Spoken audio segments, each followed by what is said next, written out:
Hello students, how are you all? I hope you all are fine at home. Today we are going to study chapter 3 of your EVS book. Do you remember what we were studying in last class?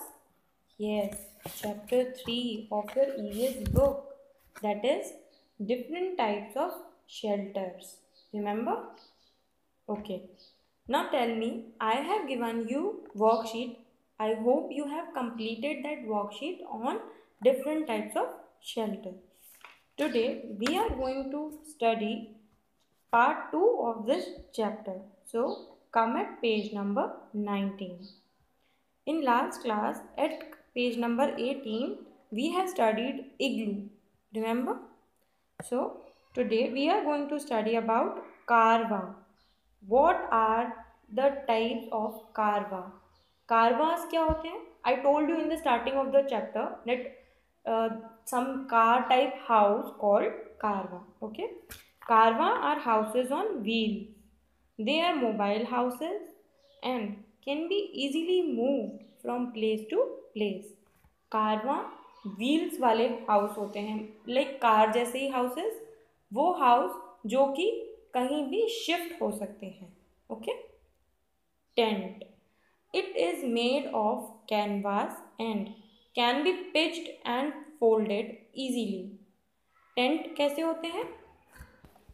Tent कैसे होते हैं? Tent एक cloth के बने होते हैं जो कि कभी भी लगाए और हटाए जा सकते हैं. टेंट को हम ओपन करके उसको एज अ हाउस बना दें एंड देन जब हमें वहाँ से जाना हो तो उसको फोल्ड कर लो. Right. They are mostly use by travellers and soldiers and are use in forest, mountain, camps and deserts. Mostly इसको कौन यूज़ करता है? ट्रेवलर्स, जो एक प्लेस से दूसरी प्लेस ट्रेवल करते रहते हैं. राइट. And soldiers. एंड कहाँ पर यूज़ होते हैं ये? फॉरेस्ट, माउंटेन या जहाँ हम कैंप्स करने जाते हैं, and desert. Okay. The small house boats in Jammu and Kashmir are called कुशाल. House boat, I told you, जब पानी के अंदर एक बोट होती है, उस बोट पे हाउस बना हो किसी का, उसको हम हाउस बोट बोलते हैं. और जम्मू एंड कश्मीर में ऐसी हाउस बोट्स देखने को मिलती है जिसका नाम कुशाल होता है. Okay. So start reading houseboat. This type of house that is built on boats and float on the water is known as houseboat. Okay. Such houses are commonly seen on the Dal Lake in Srinagar, Kashmir and in the backwater of Kerala. इस type के houses दो ही जगह पे दिखाई दे रहे हैं. One in Srinagar, Dal lake, okay, and second in Kerala, black water. Okay. Houses that keep changing location like carva, tent, houseboats are called temporary houses. जो इस टाइप के हाउसेस होते हैं लाइक कारवा, टेंट या हाउसबोट्स, जो एक जगह से दूसरी जगह शिफ्ट होते रहते हैं और जो कि बहुत पक्के मकान जैसे नहीं होते हैं, उनको हम टेम्पररी हाउस कहते हैं. Okay. Houses like bungalow, apartment, huts, duplex houses, stilt house etcetera are permanent houses. और बंगलो, अपार्टमेंट और स्टिल्ट हाउस जो हमने पढ़ा था, इस टाइप के हाउसेस जो होते हैं वो परमानेंट हाउसेस होते हैं because they can not be moved और taken away from one place to another. क्यों होते हैं वो परमानेंट हाउस? क्योंकि वो एक प्लेस से दूसरी प्लेस नहीं शिफ्ट होते. Okay. Animals in are home. Now जो एनिमल्स हमारे घर में रहते हैं उनका भी तो घर होता है. तो let's study what we call the animals home. Okay. We keep pet animals like cat, dog, rabbit and domestic animals such as cow, buffalo, horse at home. हम ये सारे एनिमल्स को पाल सकते हैं घर में. कैट्स, डॉग्स, रैबिट्स, है ना. एंड काफ़ी लोग काउज, बफेलो, हॉर्सेस भी पालते हैं. Okay. These animals are looked after by the family. In animals की देखरेख कौन करता है? Family. They need proper clean shelter and good food. इसीलिए उनको क्लीन हाउस और अच्छा खाना चाहिए होता है, ओके, क्योंकि वो हमारे फैमिली मेम्बर हैं, तो उन्हें भी प्रॉपर फूड और प्रॉपर हाउस चाहिए, right. A dog is kept in a kennel. Dog house जो हमारे घर में होता है उसको कैनल बोलते हैं, okay. A cow is kept in a shed. और काऊ को कहाँ रखते हैं? टीन शेड लगाते हैं बाहर, वहाँ पर। A bird is kept in cage. और बर्ड्स कहाँ पे रहती हैं? केज में, लाइक पिंजरे में। A horse is kept in stable. और हॉर्सेस कहाँ रहते हैं? स्टेबल में, okay. Now turn the page and come at the page number 20। Clean house. अब क्लीन हाउस क्या है? ओके, क्लीन हाउस ऑब्वियसली इसके नाम से पता चल रहा है, क्लीन हाउस मतलब house is clean. Sometimes flies, lizards, mosquitoes, cockroaches and even rats can be seen in the home. हमारे घर में हम ये सब देखते हैं ना, lizards, mosquitoes, cockroaches, है ना। Then these spread diseases and should not be allowed to breed. पर ऐसे जो एनिमल्स होते हैं वो हमारे घर में नहीं होने चाहिए। क्यों? क्योंकि उनसे बीमारियां होती हैं, okay. They are known as pest. Cockroach, mosquito, lizards, flies, ये जो होते हैं ना, इनको पेस्ट बोलते हैं, pest, okay. We can control breeding of flies, ants, mosquitoes and cockroaches by using disinfectants. हम फ्लाइज, आंट्स, मॉस्किटोज को आने से कैसे रोक सकते हैं? उनकी दवाई डालकर। A rat trap and rat poison can be used to rid of rats. और रेड से कैसे बच सकते हैं?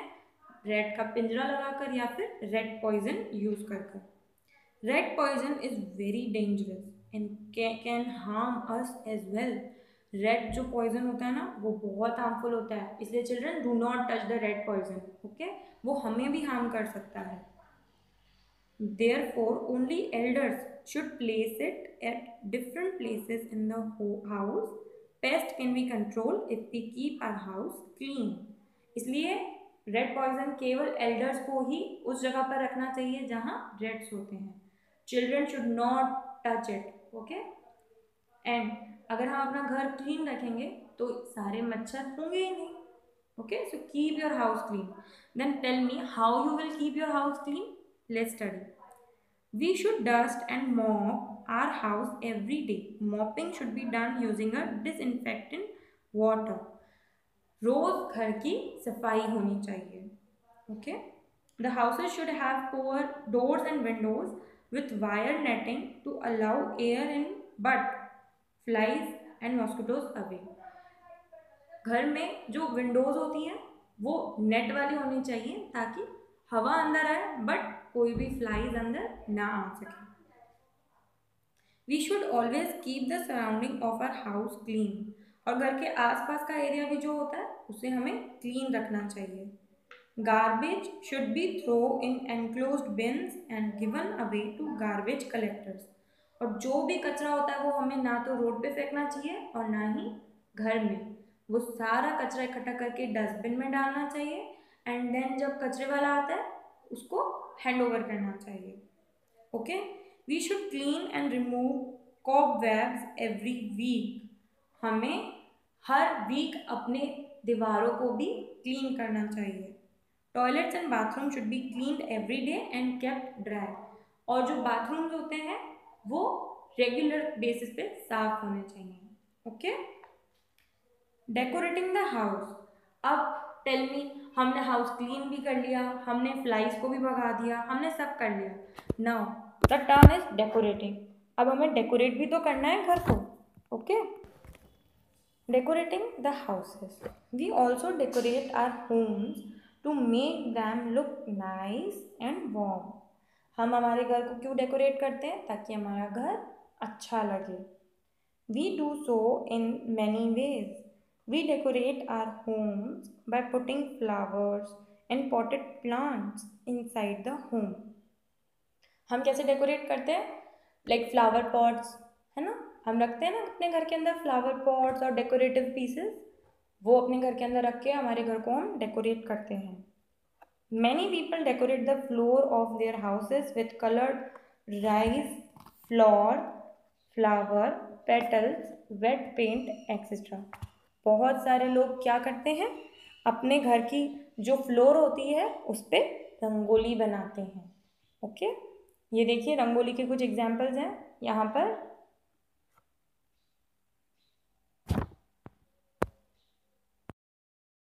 Floor painting is especially popular in South Indian states and even the West Bengal and is known by different names.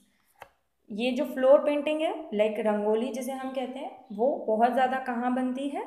South India में, okay, और वेस्ट बंगाल में, ठीक है। Some people can decorate the walls of their houses with mirrors, mud and clay. कुछ लोग अपने walls को कैसे डेकोरेट करते हैं? मिरर्स लगाकर या कुछ डेकोरेटिव पीसेस लगाकर, है ना, वॉल पेंटिंग लगाकर। Are popular in many ways, okay. और वॉल पेंटिंग कहाँ पर ज़्यादा है? West Bengal, Bihar, Gujarat and Maharashtra. Some people hang painting on the wall और wind chimes. Have you seen the wind chimes? जो हवा आती है और वो बजता है ना, उसको विंड चिम्स कहते हैं। वो डोर्स पे लगाते हैं एंड विंडोज पे भी लगाते हैं। People believe that chimes bring good luck. और लोगों को ऐसा लगता है कि विंड चिम्स लगाने से गुड लक आता है। We should all do our bit to keep our house clean and nice. और हमें हमेशा अपने हाउस को क्लीन और ब्यूटीफुल रखना होता है, इसीलिए आपको अपनी मम्मा की भी हेल्प करनी चाहिए ताकि घर हमेशा क्लीन रहे। Okay, don't throw things here and there. Okay, so we have completed this chapter. In next class we will discuss question answers of this chapter. Till then, read this chapter again and understand the meaning of each and everything. Okay, we will meet at next class. Take care, bye.